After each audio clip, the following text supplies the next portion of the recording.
Okay, we're talking about Okay, my first feature film.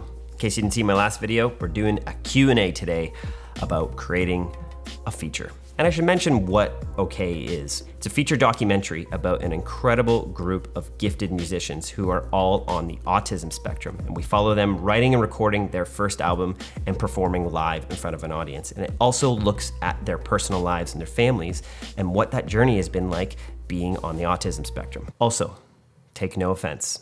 I'm gonna screw up most of your names. It's my fault. Real Travis Elliott asks, what did you shoot on? Sony FX9 for 90% of it, Sony FX6 for 7% of it, and then a few shots like this one on my iPhone. I jumped to the bottom of a pool with it, and it worked just great. Oh, and can't forget we had one shot on the DJI Ronin. Tyler James Studios asks, how do we get funding for this film? Well, this was funded by charity Jake's House. Now I gotta say, they were amazing to work with because they were totally hands-off. They gave me so much creative autonomy. I had one meeting at the beginning with them where they said, we're gonna leave you alone, we trust you. And then I had a meeting at the end where they said, thank you for this film. It's a dream project when you have amazing people like that who are so supportive and empower you as a film director. One more technical question here. Did you use the Helios 58 lens? Yeah, it's Mark Bone. Mark Bone. We use it a lot on the film. Not every shot, but you can see some of these shots here with the beautiful haziness to it. It's the Helios. I love that lens. It's super sharp, but it also has beautiful soft fall off on the edges. The Helios is everything you could imagine in a lens. This next question, about 10 of you asked this, and that was, how long did it take to create this feature film? Well, it took a long time, but in respects to most feature films, it actually was pretty quick. Less than 2 years ago, I was approached about the story. At that point, there was just a band who was playing some cover songs, and they happened to all be on the autism spectrum. It was only about a year ago that I decided to come onto the project when there happened to be a goal. Remember, you always want to have a goal. You want characters who want something. Before that, that really wasn't established, but when I heard they were gonna play their first live show together, that to me was a goal. I had a target. There was a physical journey in the film, so I said yes to it.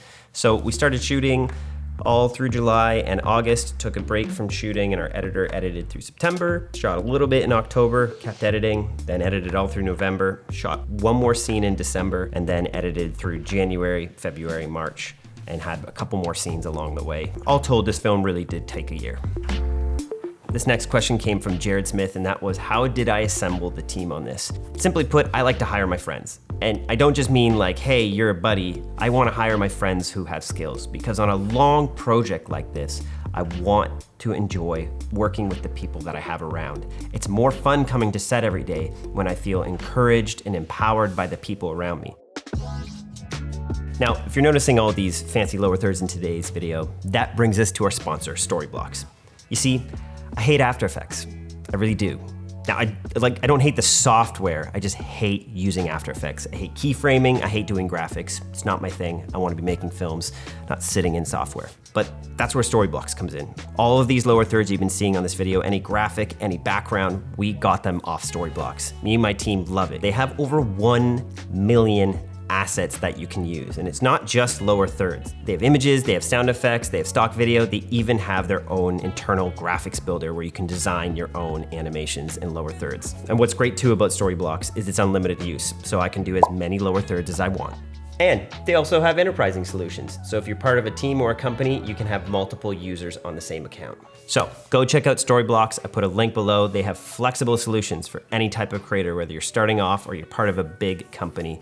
Storyblocks helps us every week finish our YouTube videos. Oh, and also one more thing. Storyblocks is doing a really cool contest with a friend of mine just down the road, Daniel Schiffer.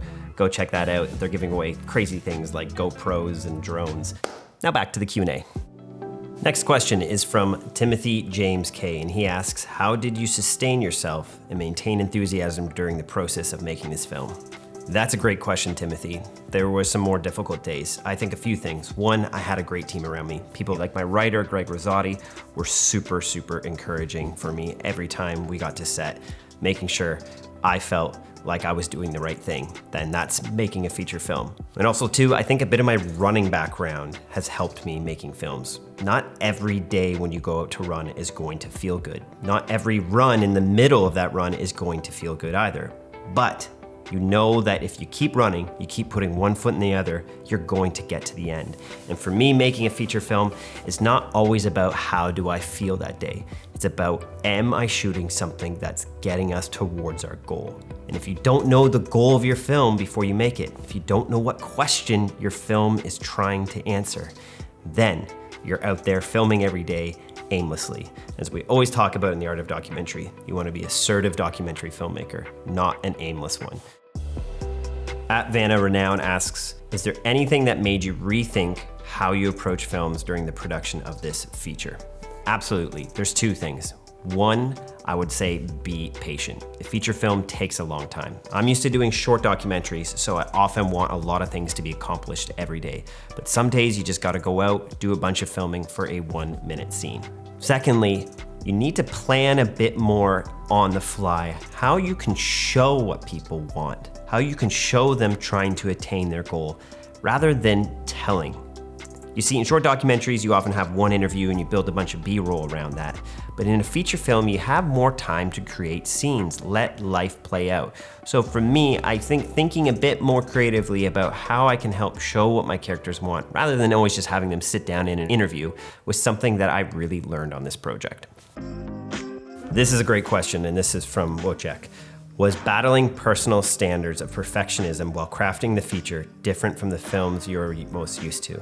I would say this, when battling perfectionism, you need to ask yourself, is this about my ego or is this about the story?